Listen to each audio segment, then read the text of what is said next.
Dave Dorrell, welcome. Actually, this is also weird. I mean, I say this quite often, but with you, this is definitely the truth. You don't look really any different at all. I mean, you're a bit younger than me, so maybe that's it. I can't be that much younger than you, Steve. It's very flattering and I'll accept it. Thank you very much. Okay, with these podcasts, I always start a little bit about the childhood because there's always a relation between things that happen in your childhood when you're brought up and the events that, that you see and you're surrounded by and the influences you're surrounded by and where you go in your life. And I just wondered what sort of music you were surrounded by in the home as a young child and what sort of music your parents played. Parents don't really come into it. Not because I didn't have parents, I did, but they really weren't about music.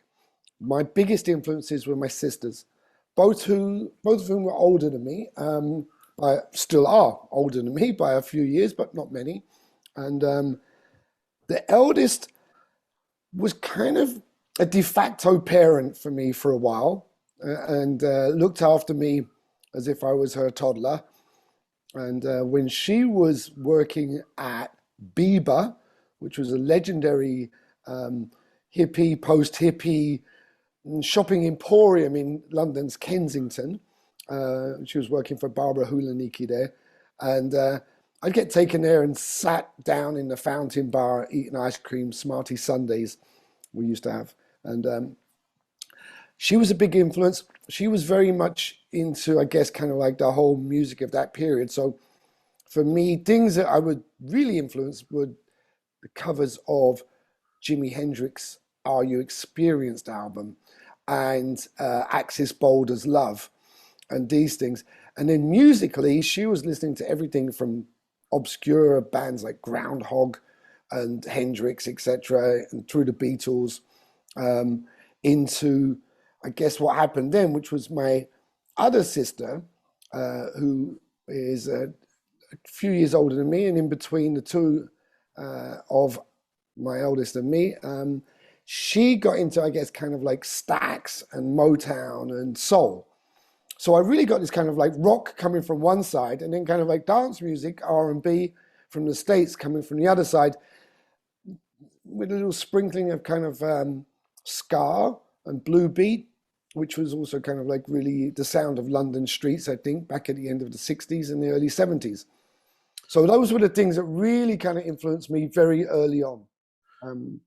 I mean, I don't want to delve in an area that's uncomfortable, so just tell me. But I had parents where my father was emotionally absent and then physically absent. He didn't want a third child. I was the third child. Didn't have much to do with me.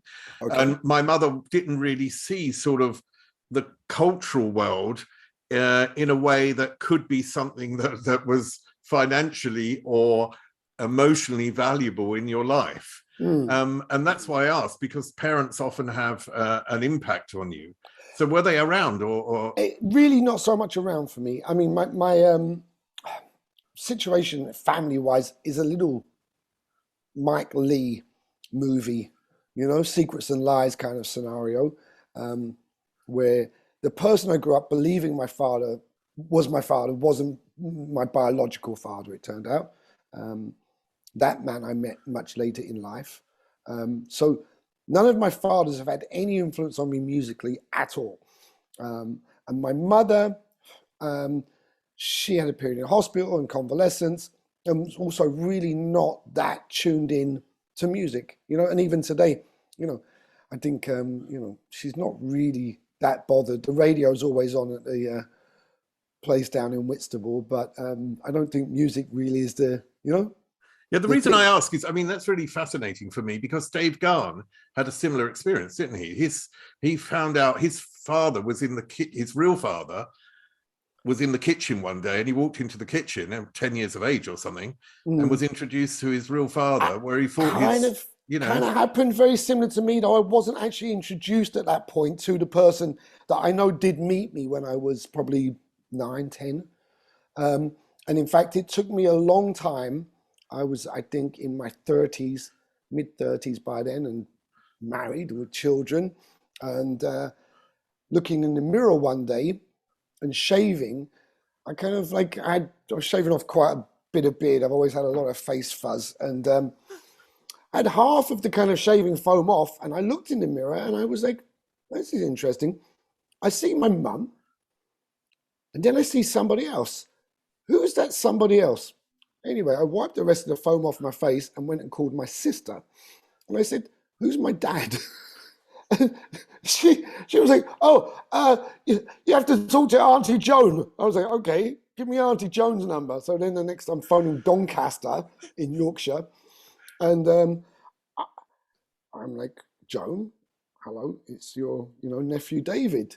And she's like, oh, hi, David. Always very nice to me. I now know the reason for that. Yeah, she cut a long story short. She said, well, yes, why don't you give me your number? So I gave her my mobile number. And the following day, the phone went. The phone just went in the afternoon. I picked up the phone. I'm like, hello. And then a voice at the other end said, hello, is that David? And I knew immediately who this was.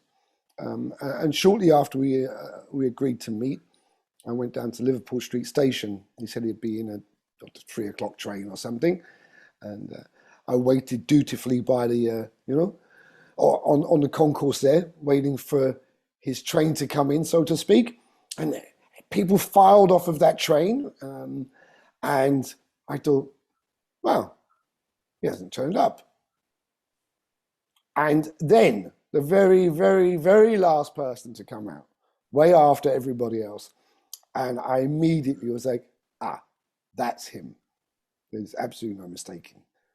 In fact, you asked me to send you some photographs. I should send you one which was given to me after his death a few years ago by my half-sister. I have a half-sister and a half-brother who, I guess I've only known latterly.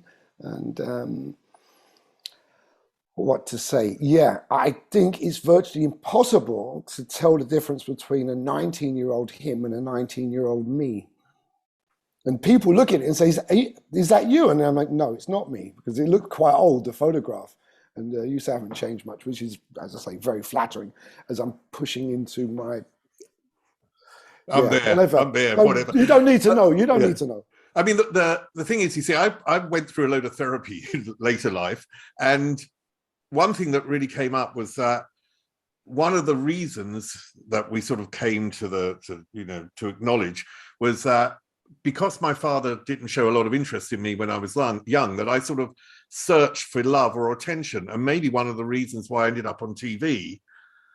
Did you see what I mean? And I wonder then, because there is some sort of parallel there, that maybe, and also Dave Garn, if you think Dave Garn turned into a rebel as a teenager, I dare say it must have been that moment, I'm sure I was seeking attention. I mean, at the age of 15, influenced by a guy in the year above me at school, whose name is Gary Crowley. And if you're in the UK, you may well know Gary for many years of dedicated and fantastic radio work and journalism, etc. And a real character. And a young man who single-handedly led, I think, a whole gang of us out of the cultural wilderness in some respects by saying, we're going to start a fanzine. And we started a punk fanzine at the age of 15. And by this time, I mean, I'd been listening to what everyone else was listening to at that point. I think, if they had any taste, was Bowie, T-Rex, both who I still love, of course, deeply, and a whole heap of other bands. But punk was just about to pop its head around the corner. And Gary was on that scene so early, considering he was no more than 15, 16. He was going to see the Jam at gigs in pubs in West London, early shows for the Clash and the Vibrators and these bands, that kind of really would suddenly, explode, as they did. And we'd got into kind of great position, really, starting a fanzine that Gary decided would be called The Modern World, in homage to the Jam's record. And I was the punk poet. My friend Chris Clun, who's a fantastic photographer still, was the kind of punk photographer. And we were blessed when we realized that 2 members of the Sex Pistols were living on the same street as our school. See, this doesn't happen in every city. We're very lucky to be living in London in the mid-70s. And on Bell Street, which is in West London, near the Edgware Road, and not particularly, you know, kind of like wonderful place. Back at the time, it was very poor. And yet above what is a legendary bike shop, Bell Street Bikes, Paul Cook and Steve Jones were living and loving and all sorts of things. And we went and we got an interview just by pestering them. And we had a pretty much exclusive interview with the Sex Pistols as they were riding high. And the next thing we knew, we were on radio being interviewed as young fanzine writers about our school published fanzine, The Modern World. And we scooped everyone. I mean, you were 15, you said back then. Yeah, absolutely. Have you looked back and looked at what sort of questions you asked? Oh, God, no, Maggie Norden and Gary does all the talking. Still does. Gary can get 5 more words into a second than you can, anytime.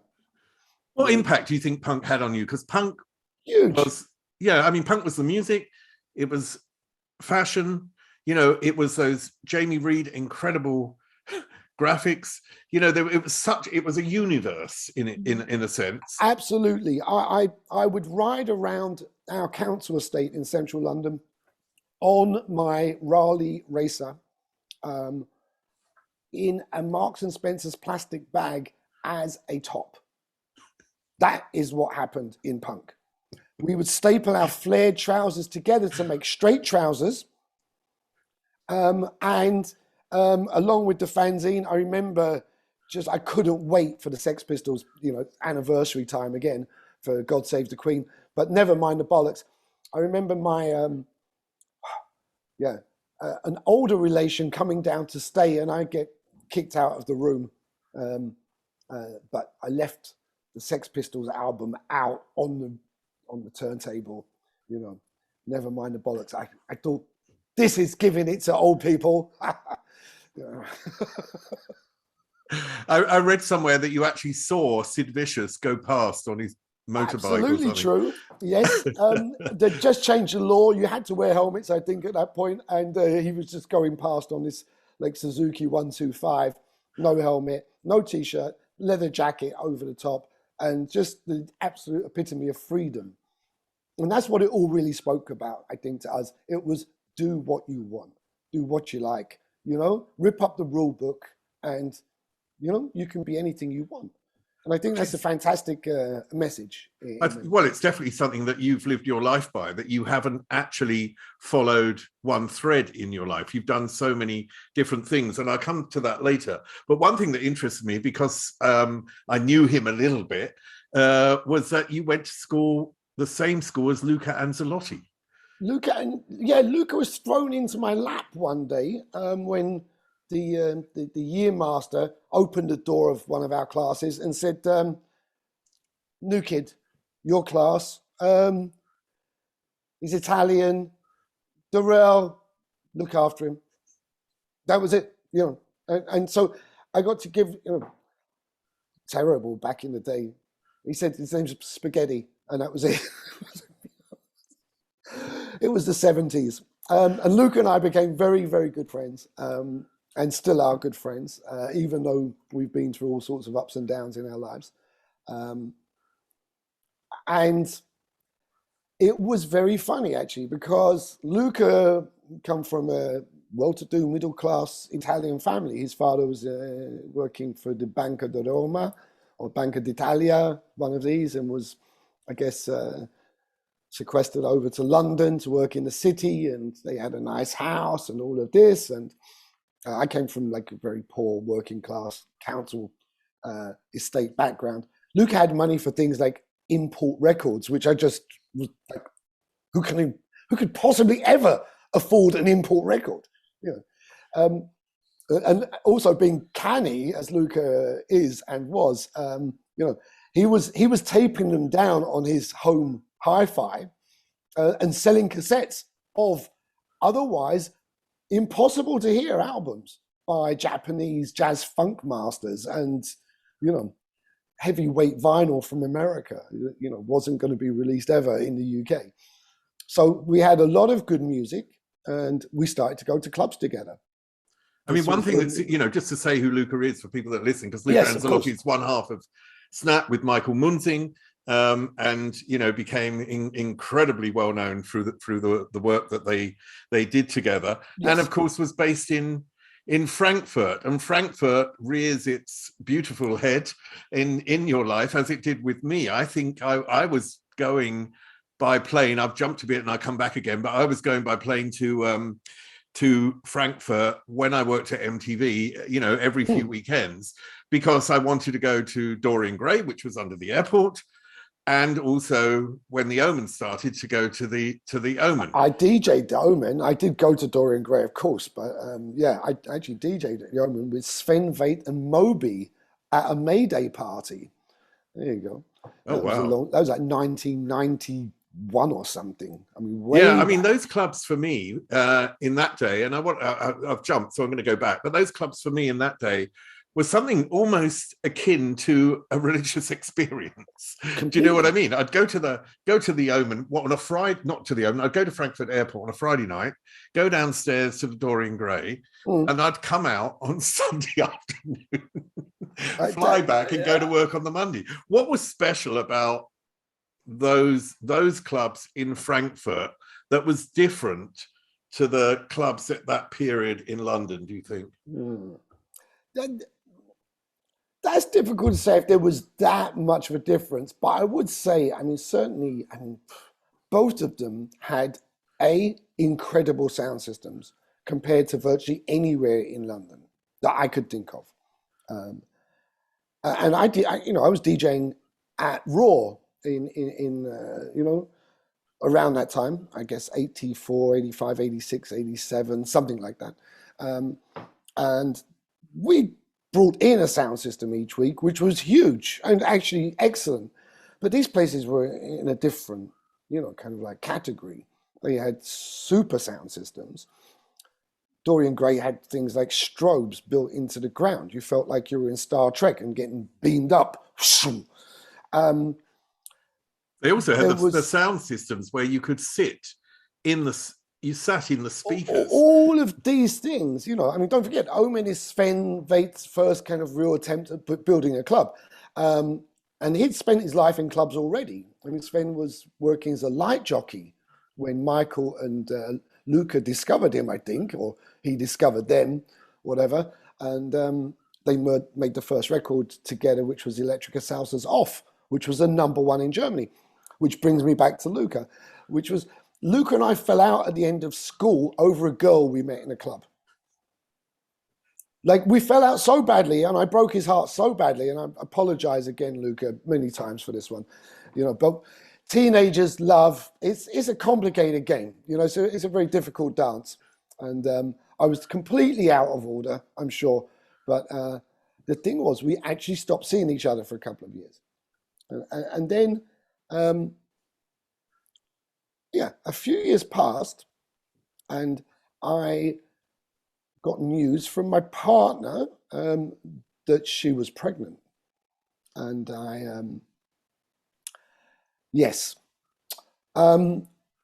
went round to see my mum, thinking I've got no choice but to tell her that I'm going to be, a father.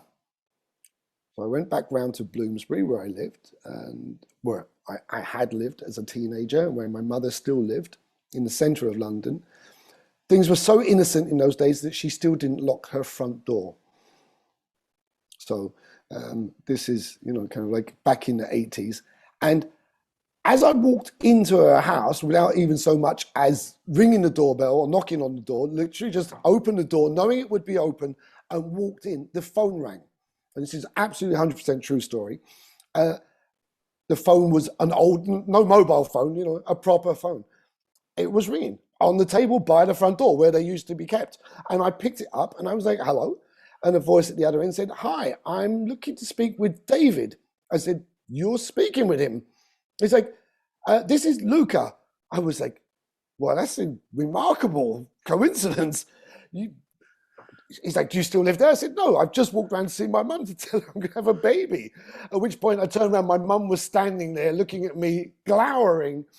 And we agreed to meet up immediately. I said, "Where are you?" He said, "I'm at the Hilton in Park Lane." So dutifully got into a taxi and headed over to Park Lane.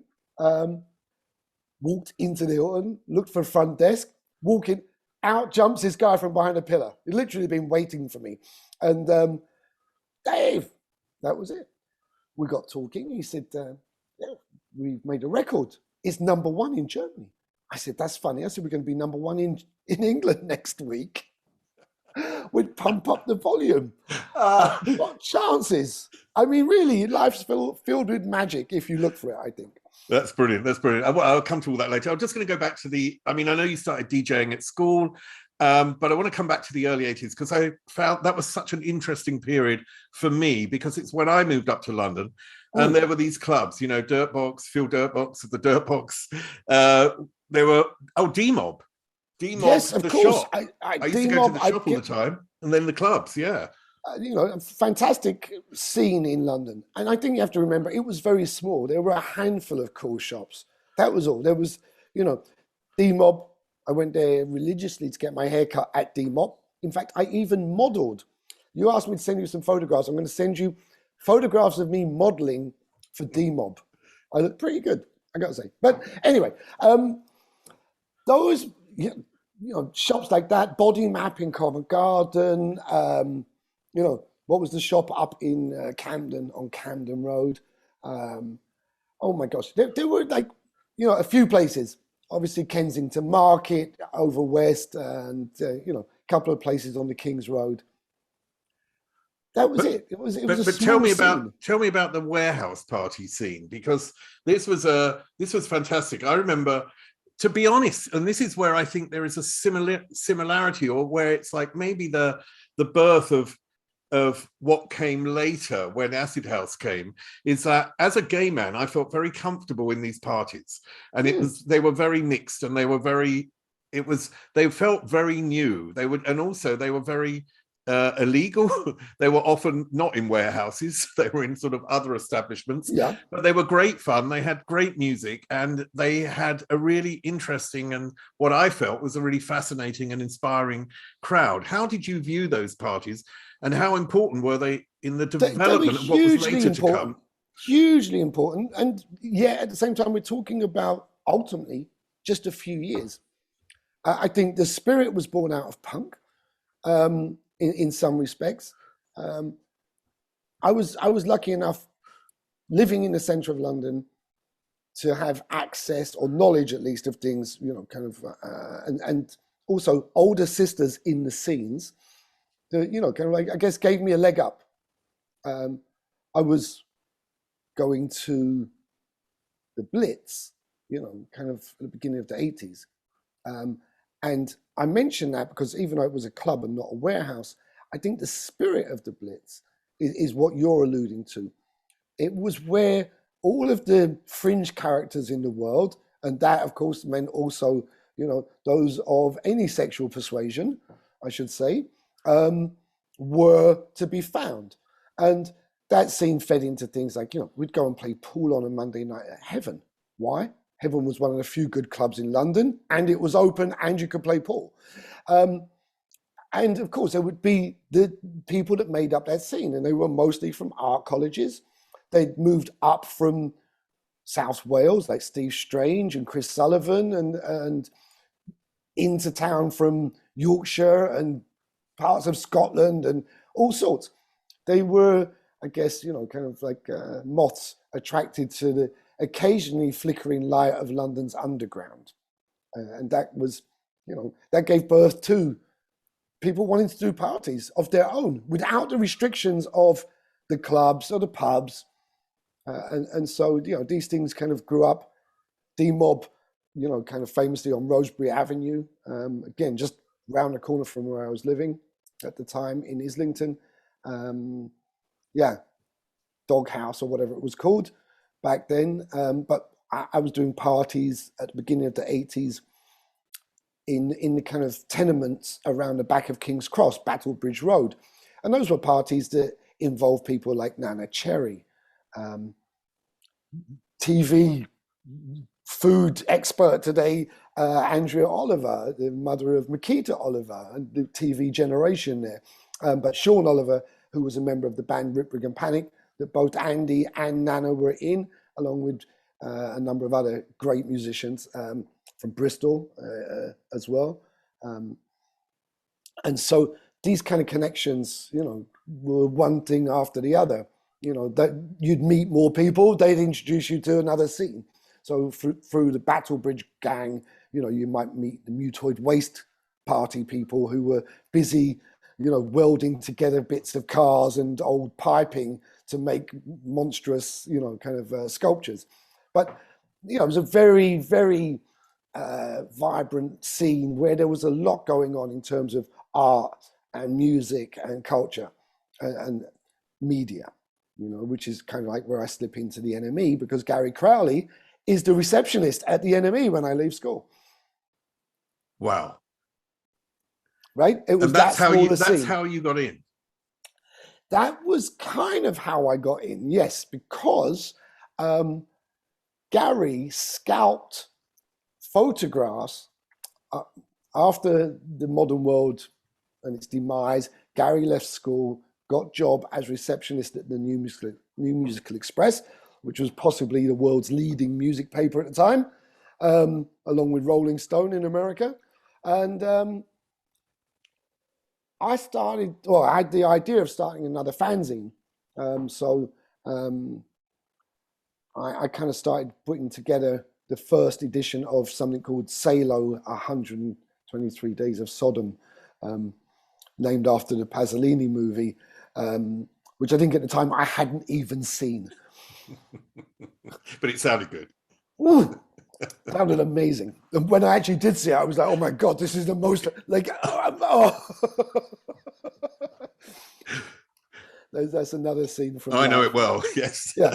So I started to do this, and working in the pub with my sister, Joanne, across the road in Bloomsbury at the Rugby Tavern, were two members of an aspiring girl group called Bananarama. So the girls were all living in a flat on the council estate around the corner from where I was living with my mum. They are quite literally still living at home, still at school. And keen to get this fanzine, I thought I'll interview these girls from Bananarama. I see them in the pub. They talk to me. So the next thing, we did an interview, and Chris Clun, my friend from school, great photographer for, you know, the punk photographer from the fanzine, took the photographs. What I didn't know was that the girls also took a couple of copies of the photographs and gave it to Gary Crowley, who then put it into the NME, who published the photographs of the new hot group in town, Bananarama. So I opened the NME that week and was absolutely devastated to see these photographs somehow in the NME. So I called the NME because I was young and stupid, and I got put through to the editor, Neil Spencer, and I was like, copyright infringement. You know, we've got photographs that you've published without our permission. And he said, Gary gave me them. I'm like, what, Gary Crowley? Yes, Gary Crowley. I'm like, what's Gary got them for? Anyway, I was ranting by now. And Neil Spencer said, look, he said, I can't do anything about it. It's happened. Why don't you come in and see me and we can discuss it in person? So the next thing, I was having a meeting with the editor of the NME, which was like meeting God at the time. And at the end of the meeting, you know, I'm completely unaware of that I was in an office. I'd never been to an office before in my life, and or that I was in the editor's office, and behind me were other offices filled with journalists who I worshipped: Paul Morley, Ian Penman, Danny Baker, Julie Birchall, etc. And yeah, at the end, he gave me 2 tickets. He said, "Here, go along and see this band next week, and bring me 500 words, and you know, if it's any good, I'll publish it."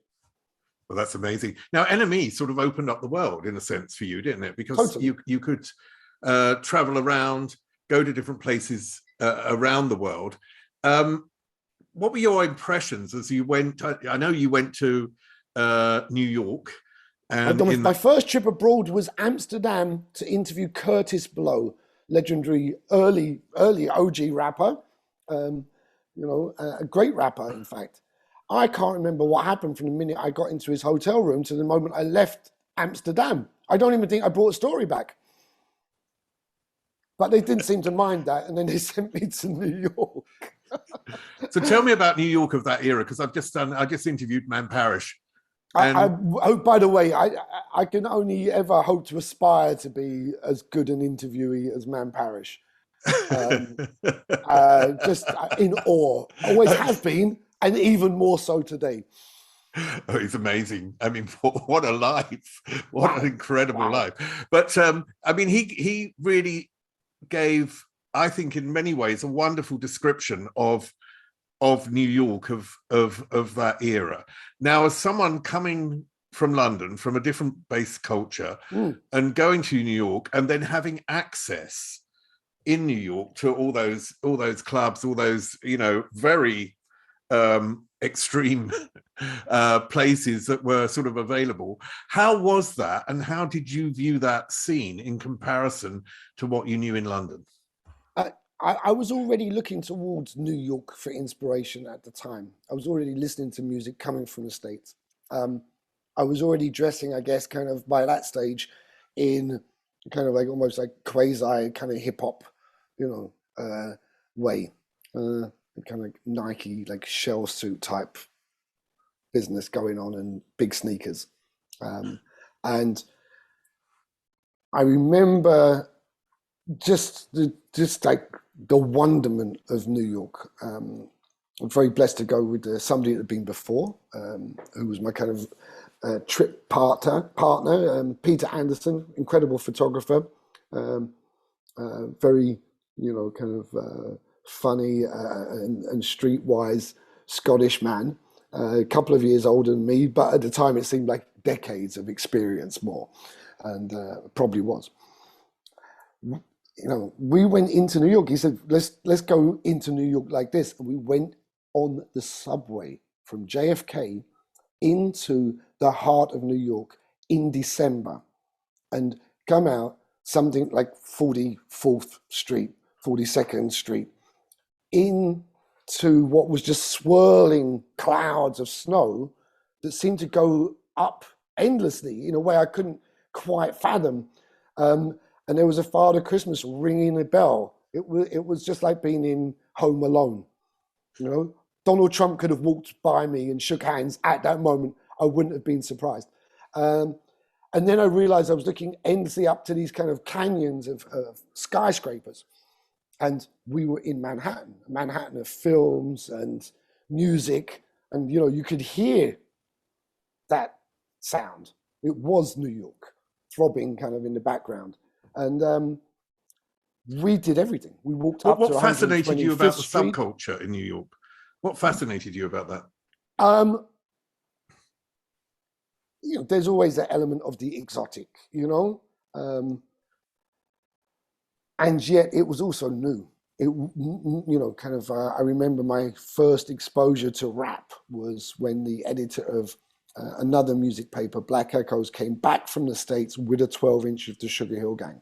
That was I was like, what is this? I didn't even understand it as a language of music. It took me a long time to kind of understand all of the links back into the Last Poets and Gil Scott-Heron and, further back. But at the time, it was music from an alien dimension. And then going to the clubs we'd heard about already in London, Danceteria, and Area, and these incredible places. On the first night we were there, we stumbled into the Tony Shafratzi Gallery in downtown at the time, and Keith Haring was having a show. And in the basement of this huge show with these giant Keith Haring sculptures, paintings everywhere, and a huge crowd. I must have walked by everybody in New York that night, unbeknownst to me. I probably walked by all of Blondie, all of the Talking Heads, all of everybody. But completely green, completely green. Went down into the basement, which had been floor walls, ceiling, everything was in a kind of vivid keytarring fluoro green with his characters, swirling around on all surfaces. And in the corner, Grandmaster Flash was part of the installation DJing. I've told people that before, and I don't think they believe me, but I can assure you, I wasn't tripping. That is what it was. I just stood there. I'm like, that's Grandmaster Flash. That was my real first exposure to art, like real art, like, wow. And so New York was also that.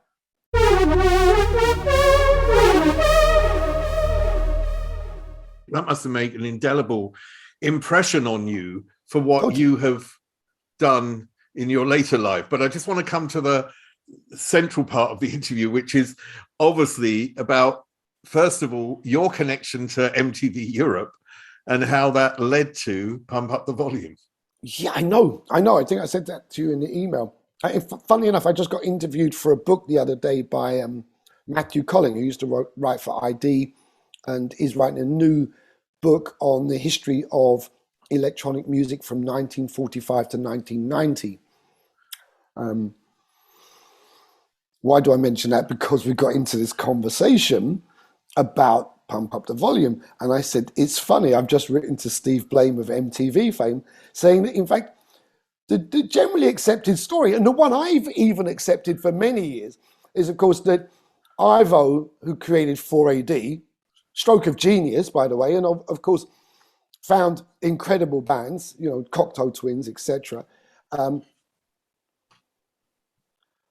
had an idea to get into the charts by putting together his two most popular bands at the time, which seemed to be, in some respects, Colorbox, who were, press darlings of the moment, and another band called A.R. Kane, who had a couple of hits in the NME's indie chart. It was like independent record shops chart. Meant you sold a box of records. That was it. And so the generally accepted thing is Ivo had a great idea, put together two bands, let them make a record, and it might aggregate their fans, get in the top 40. They were looking for a top 40 hit. The thing is, that is true to a certain degree. He did suggest that and put the money up for the studio time. But it didn't work. It didn't work because they didn't particularly get on. They didn't fall out, but it just wasn't gelling. And though I think I probably prefer the notional B-side, the AA side, A.R. Kane's contribution, which is a song called Anatina. The story really happens because Martin Young of Colorbox calls me and says, can we go in the studio together? Then you have to go back a little bit into the story, which is the night I'm DJing at Raw, and a guy, American guy, comes up to me at the end of the night and says, I love what you're playing, and can we get a drink? I want to talk to you about this project I'm working on. I was like, okay. He said, have you heard of MTV? I said, I've seen MTV. I was like, I've seen MTV. I've been to America, And he's like, okay, great. He said, well, I'm working for MTV and I'm helping set up MTV Europe. And we're going to launch in a couple of months. And I really want to get a flavor for Europe, and London is so exciting and the clubs are great and the music's really diverse. And I want to capture that feeling, that spirit. So he said, could you go in the studio and make us some kind of musical, identities for MTV Europe? And I was like, yeah. I had absolutely no idea what I was saying. I just agreed. It was late, 4 a.m. We were drunk, and he was offering me money. I mean, you're bound to go off with a guy that offers you money at 4 a.m, right? I mean, stands to reason. But the next thing, I'm on the phone to Martin Young from Colorbox, who I know because I'm managing his best friend, a guy called Dan, who was in a band called Nasty Rocks, which I did sign eventually to Trevor Horn at ZTT, who was super hot back in those days with Frankie Goes to Hollywood. He'd produced Grace Jones for Ireland and Art of Noise, all of this propaganda.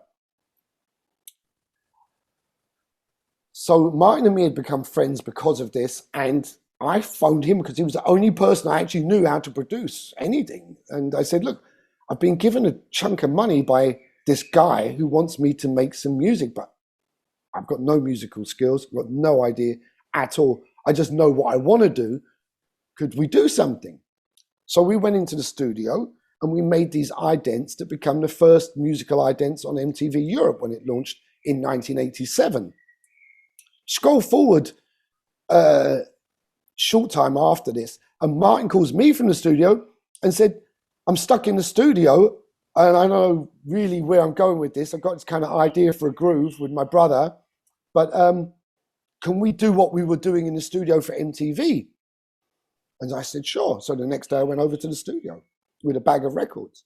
And the day after that, I picked up a new record, which I'd been waiting for, which was by Eric B. and Rakim on Fulton Broadway Records. I'd had it on special order, and I think it was probably the first copy in the country. It was that hot. And lo and behold, we went in the studio. I took that in and played it. I was like, wow, this is the best record on the planet right now, which it was. And then I flipped it over and there was an a cappella. And we took that and that became the basis for what would be, Pump Up the Volume. So how many samples did you actually take to make that track? A lot. It developed from what was at first really just a groove with the phrase Pump Up the Volume repeated.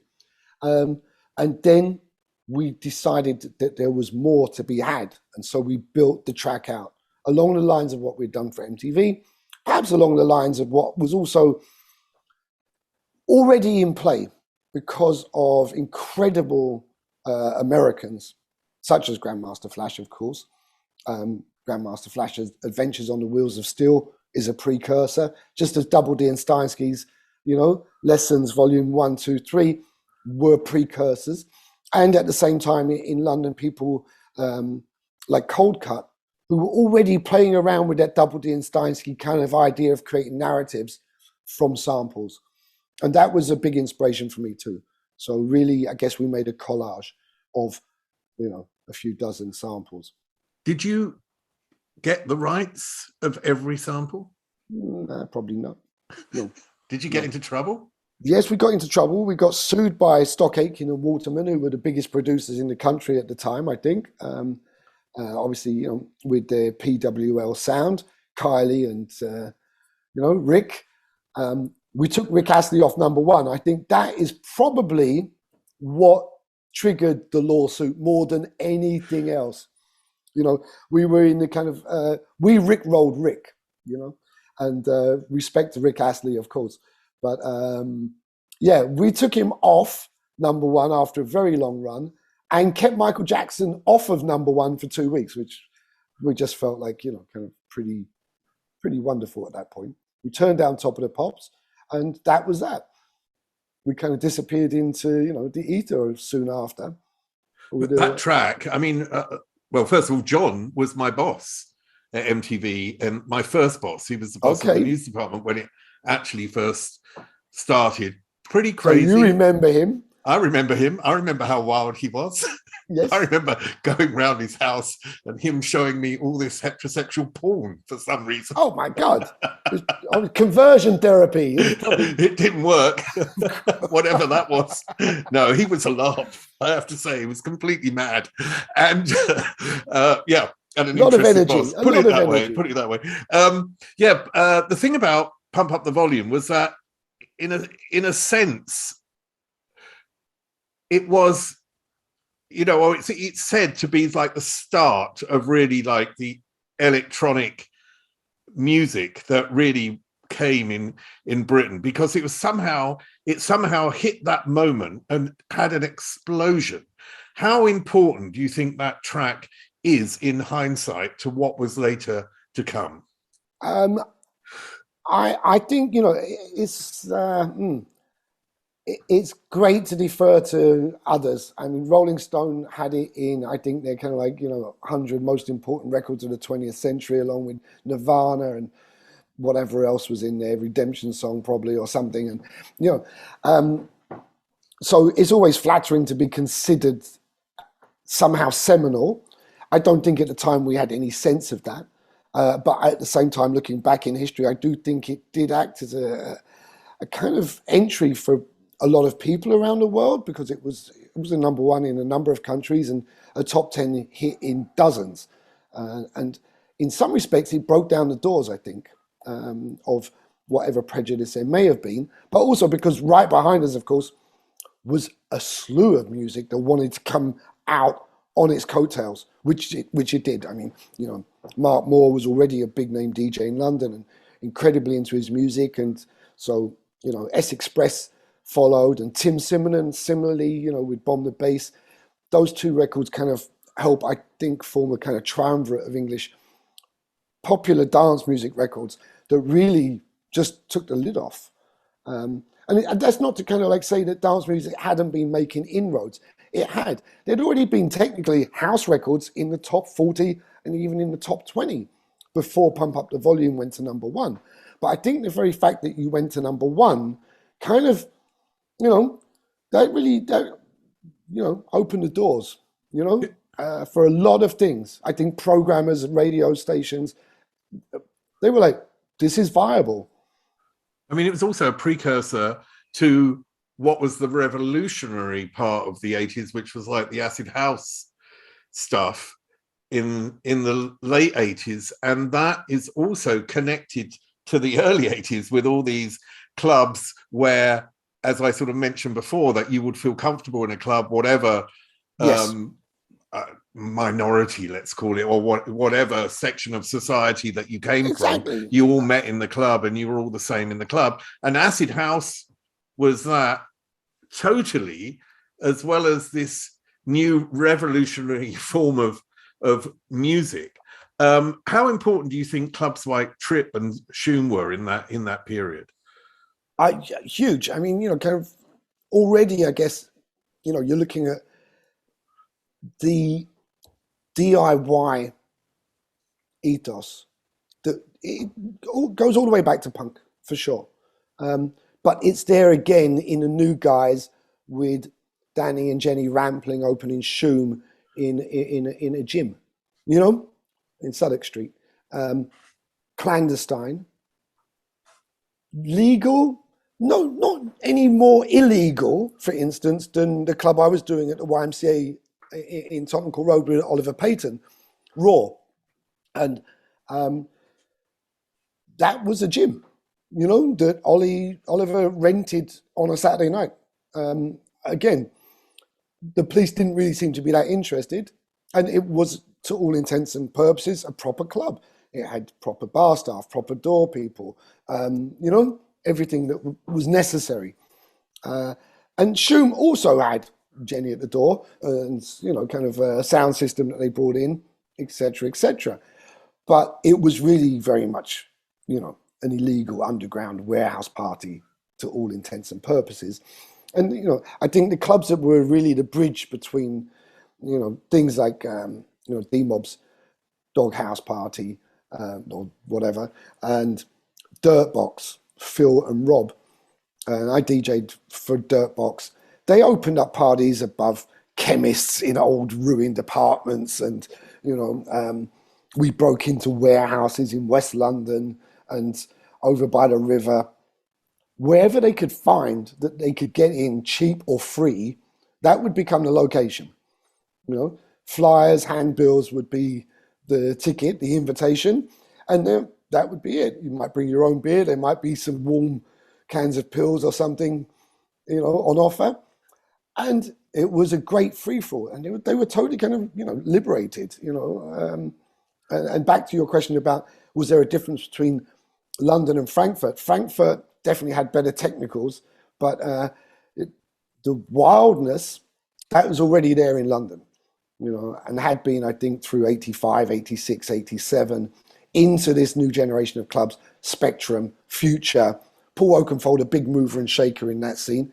And his roots really were, I guess, listening to hip hop, starting kind of like a record pool, going to New York. He was, you know, I remember Paul when he worked in clothes shops and used to serve me trousers, you know, and we'd talk about music and what was going on. And then he got involved with Def Jam, promoting their records. And the next thing, yeah, he was, you know, he was at the forefront of music. He had, you know, connections. I mean, this was sort of a moment that London became an electronic city in a lot of ways, wasn't it? And that it had been built on factors that were there in the past, as you mentioned, like the clubs, the illegality, the fact that it took place in disused or unused locations. So the fact that London was pretty run down was also a contributory factor. What other factors were there, do you think, that contributed to that era suddenly coming together in that way that may not be music or culture? What do you think the other contributing factors might be? Are you trying to lead me into saying something about drugs here?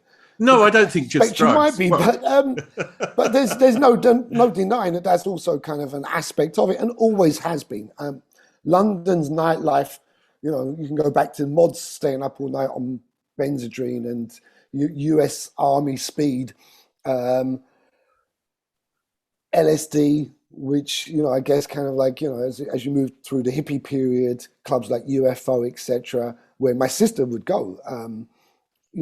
These clubs, cider, LSD, whatever, and then I think there was a kind of moribund period during the early 70s, and then of course 80s. You've got different things happening, but obviously the arrival of ecstasy into the country, which happens before house music. And again, I was saying this in the interview the other day with somebody, that Cindy Ecstasy, who was occasional member of Soft Cell or sung with Mark Armand, she got her name not by accident, and she and others were bringing in capsules of ecstasy in the mid 80s, pre the acid house kind of revolution, in boxes of Tic Tacs. People have been trying to find Cindy recently. I tried to help out. I think she's somewhere in the Midwest, and she was a wonder, and we were good friends back then. I used to go to Taboo in the mid-'80s, and Taboo was absolutely a wash, and I'm no innocent either, so. No, if you think about it, that drug had already done the rounds particularly in Texas, I think, in the kind of like 84, 85 period, where it was technically legal and was just seen, I think, as a bit of a party drug. Not that serious a thing at all. And I'm sure that funneled up to New York, to, the gay scene there. And then over, it spilled over into, England, as these things do. And of course, there was a great deal of exchange between club goers in London and New York and London. You'd see faces propping up the bars at Danceteria or the WAG Club, vice versa. So it was great. There was traffic, there was human traffic. That's something I kind of see less nowadays, which I think is a great shame. Now, one thing after Pump Up the Volume, I mean, you apparently, I didn't even know this, that you actually did make another track, but it wasn't released. Is that true? We did some bits and pieces in the studio. Yeah, that's true. Was there a fear of having something released, or was it down to rights issues? Things fell to pieces in very odd ways. Yeah, I think success really impacted Martin. I mean, that's just my take on it. I think he became a virtual recluse, and I started doing other stuff with CJ, just because it wasn't really happening. I mean, nor was there really any impetus from 4AD to see a follow-up. There was legal issues, of course, and that was one of the things. There was a kind of discussion about whether m.a.r.r.s would sue the chocolate bar, kind of, a m.a.r.r.s a day, kind of like gets you to, all the way to the Old Bailey or something. And those were the kind of things we were dealing with, and so CJ and me started to go in the studio and do remixes, which we were paid handsomely for at the time, compared to anyone else. And Pump Up the Volume was kind of like winding down. Nasty Rocks were kind of on tour with James Brown, and Pop Will Eat Itself. And I was being a manager suddenly, not in the band. And I think that's really kind of like what happened. We just drifted apart over a very short period of time. And you fell into management, or is there something? I mean, you were already. No, I'd already been managing. Yeah. That's how I met Martin. Yeah. I think at the time, as it was the mid-80s, we were all like, we need to manage bands. That seemed to be a thing to do. Oliver Payton was managing a band called Habit. He'd signed to Virgin for about £1 million or something. Tony Kaye, the great film and American History X director, made the videos at like $500,000 a pop. It was just mad money time. And so I thought, I have to manage a band. So I started to manage various bands, and the next thing, I was a manager. And So who were you managing at that time? You managed Bush, didn't you? And you went on eventually. I started a label called Love Records. So I now had a management company looking after a couple of DJs, Pete Heller and Terry Farley initially, I think, and Frankie Fonsett and Paul Anderson for a minute. And then I had the label, and I got a demo of a couple of songs from what at the time was a band called Future Primitive. And I was falling out already after a year with the record label that I'd signed Love Records to, which was Polydor. And one thing or another happened, and whatever. Cut a long story short, I had this demo, and I thought, I'm going to get a deal for this band. I'll manage it. So then I met Gavin through my then partner, and after that my wife, Claudia, and yeah, I thought there's something here. It took us forever. We couldn't get arrested. It was so against the current of things in the UK, which were slowly moving towards what would become Britpop, Oasis, Blur. It was very, that kind of world. So very English influence, whereas Gavin was very much influenced by American bands. So the Pixies and Nirvana and the Breeders. And that took a while to catch fire. We couldn't get arrested in England. I went to every friend of mine in every record company, nothing. But it got over to a guy in the States, and the next thing, they came over. And after that, 93, 94, got them a deal. And that story is that's a whole book on its own. It's amazing how you've always been at the beginning of a new movement or a new phase in a movement, and that you've somehow been at that period. And then you go and manage the Pet Shop Boys, who have had yes, this way, massive. way after. Oh, that's way after. Okay. We've got the whole of the 90s kind of like. Okay. That first trip to New York, I'm not the only journalist being flown out by Chrysalis Records.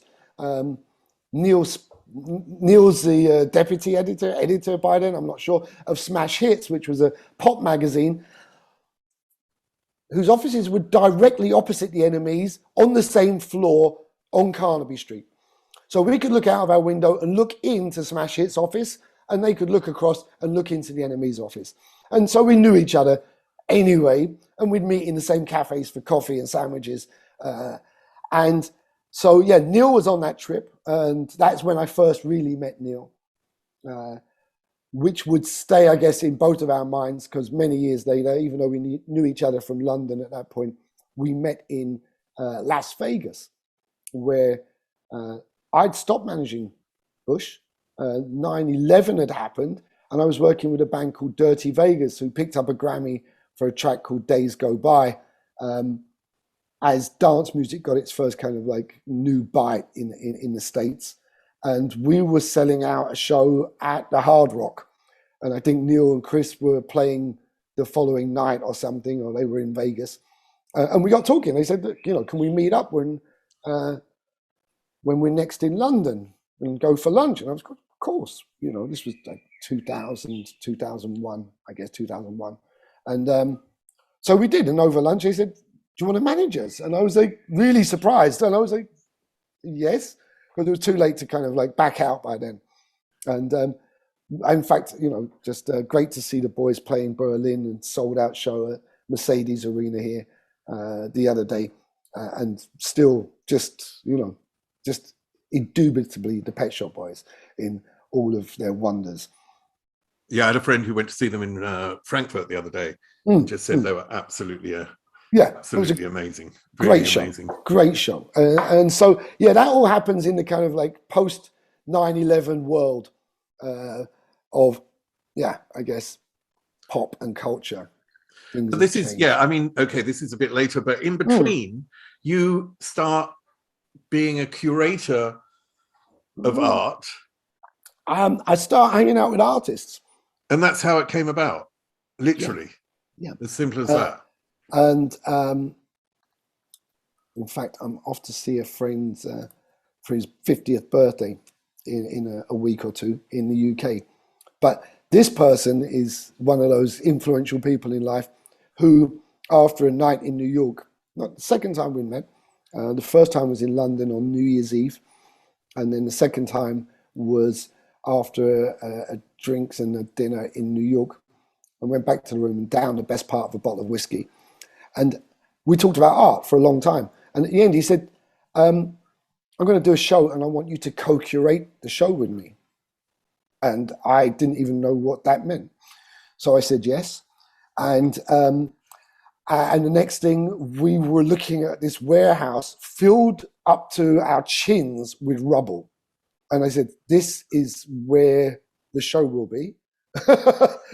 Thinking it's going to take us a year just to dig out all of the bricks and the rubble and rubbish from this space.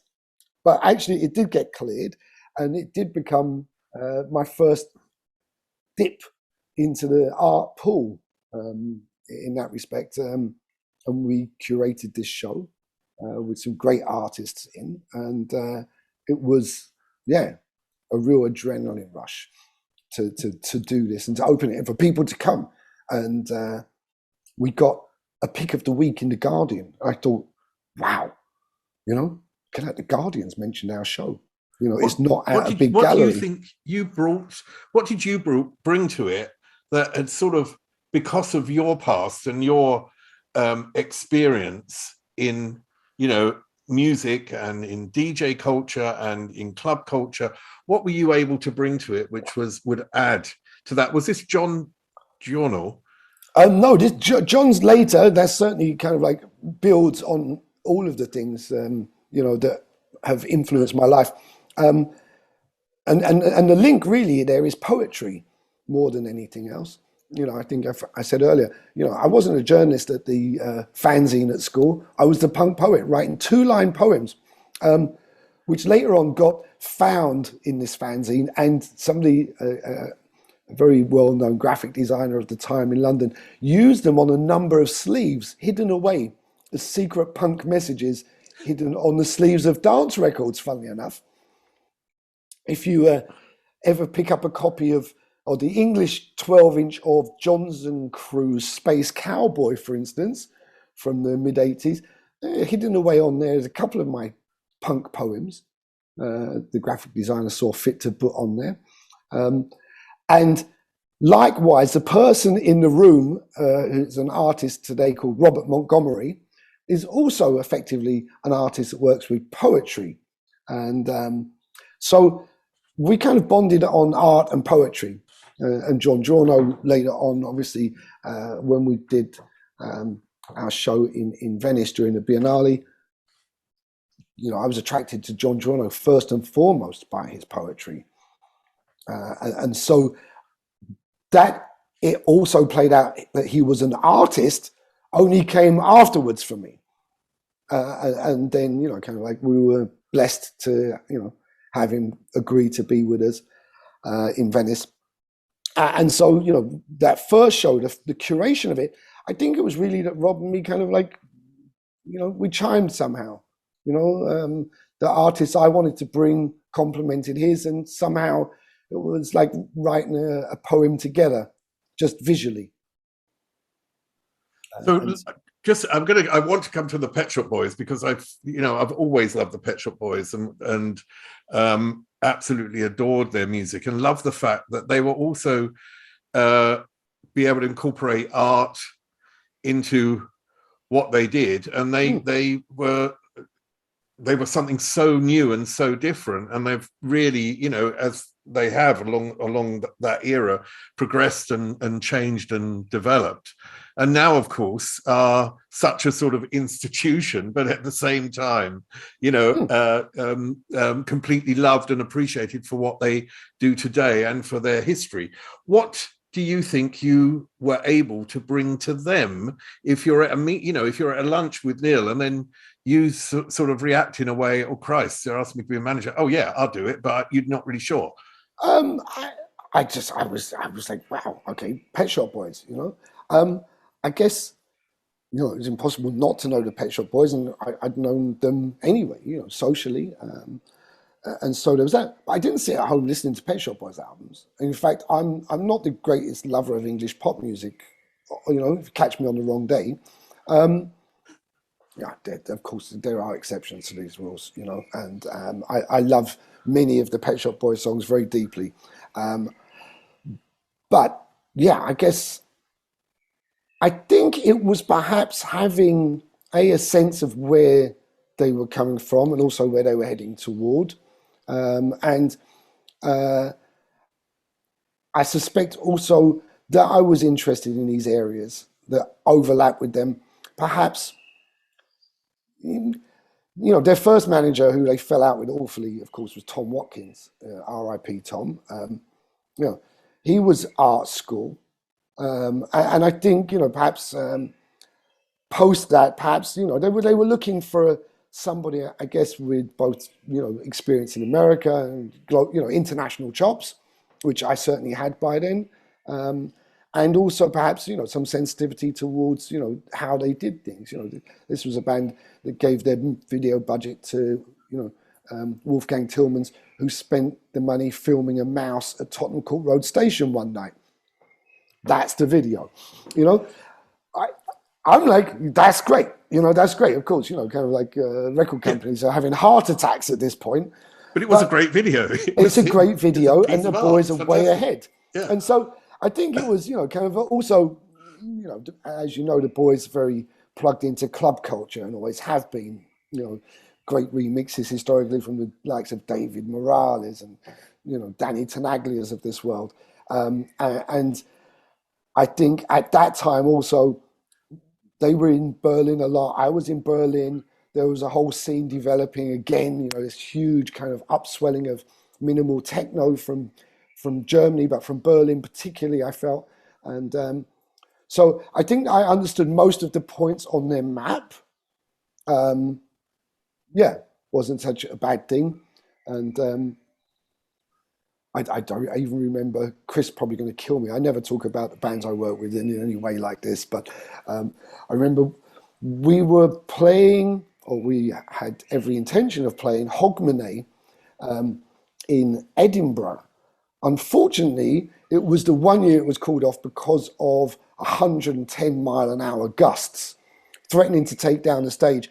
And I spent the evening running into that show on the phone from the hotel with the mayor, the head of the police force, the head of fire, head of ambulance, everybody, and our production manager and tour manager on site who had, wind gust machines testing our, and meantime, rubbish bins are flying down the street and people in their hundreds of thousands are heading towards Edinburgh for their Hogmanay.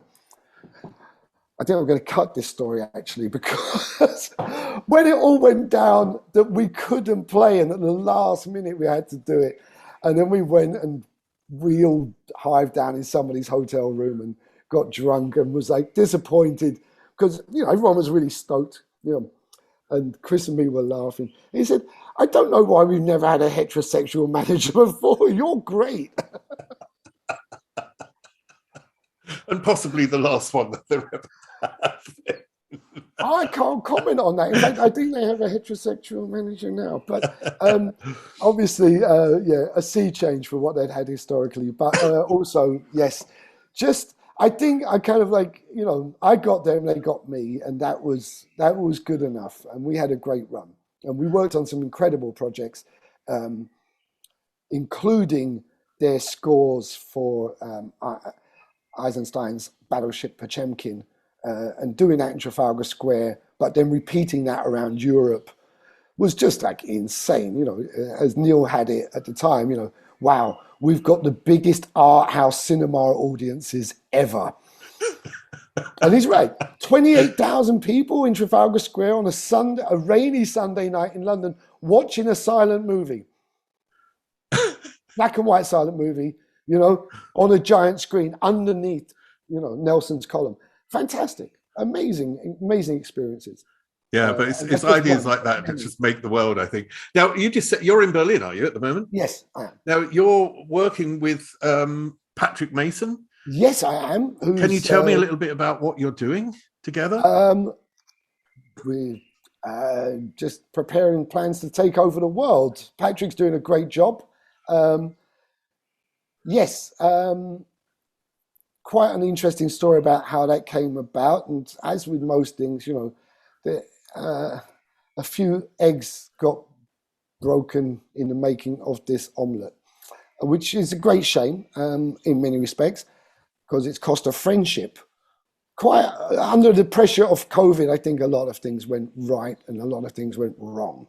And one of the good things that came out of it was my relationship with Patrick Mason. And he is now, you know, kind of like playing around the world, all conquering. We're in Ibiza for the opening parties of Ibiza the other week, for Amnesia, sorry. And fantastic, you know.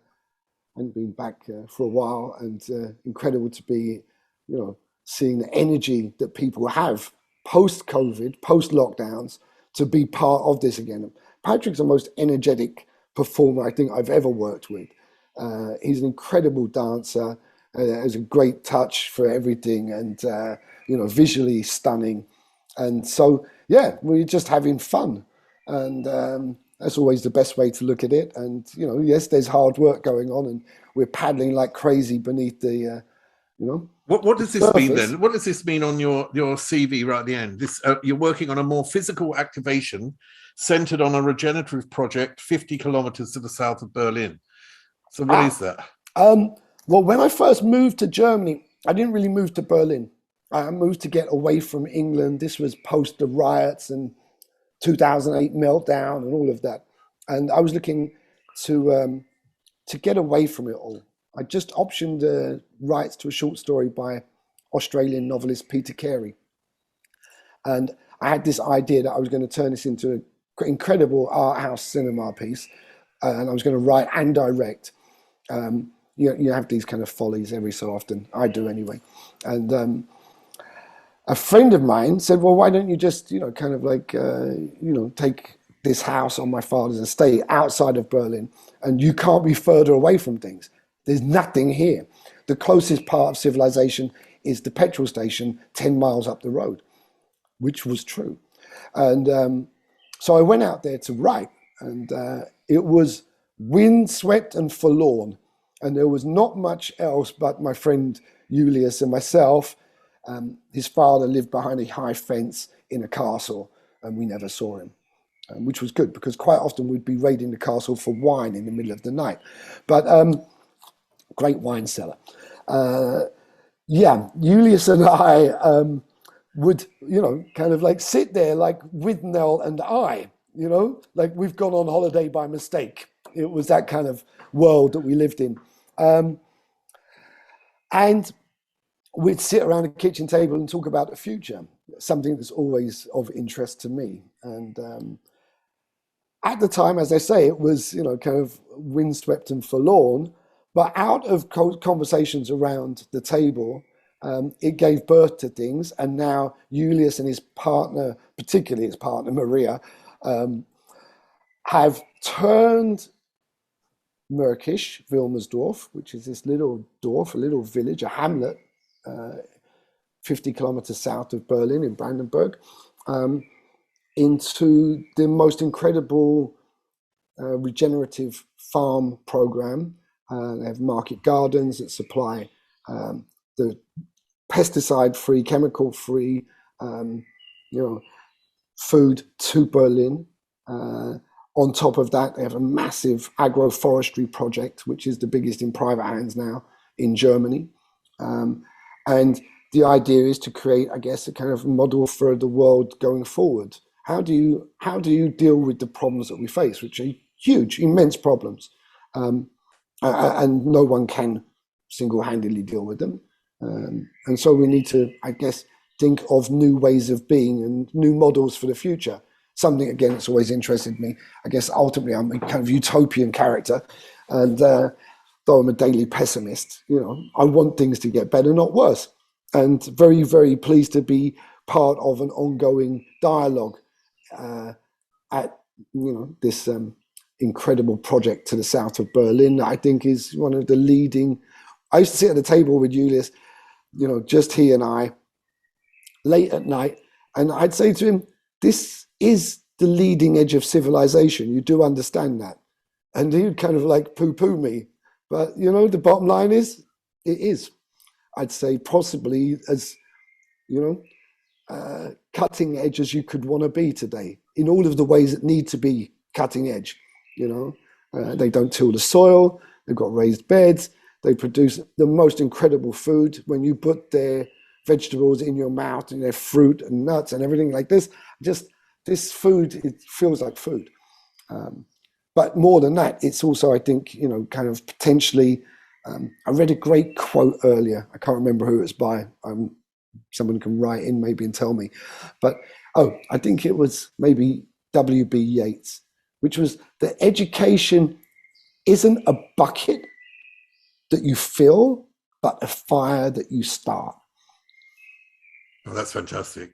Well, listen, Dave, it's been brilliant to talk to you. And I mean, you blow me away at the end. It's so impressive that not because of what you've contributed in your past before, and you've been such an important cultural figure for music, for me, for London, for the world in what you've done over your life, which is, I can't speak more highly of, which is fantastic. But then to come to this point where you're looking at something which is for the greater good and something that possibly could save our planet, a sort of way of drawing up a template of something for the future for farming, which I find fascinating and amazing in the same breath. And it's been brilliant to talk to you. So thanks a lot. Been a pleasure, Steve. And, when you're in Berlin, I have to take you down to Marrakesh and you can test the goods, so to speak. But yeah, I think we all need to kind of probably, look to see what a future culture would look like, and having been on the coalface, much like yourself, for a lifetime, in popular culture, you say, okay, what would a new popular culture be? Anyway, I'll leave it there. Up there is an interview I recommend. Down there is where you can find all the podcast interviews. And here is where you can connect.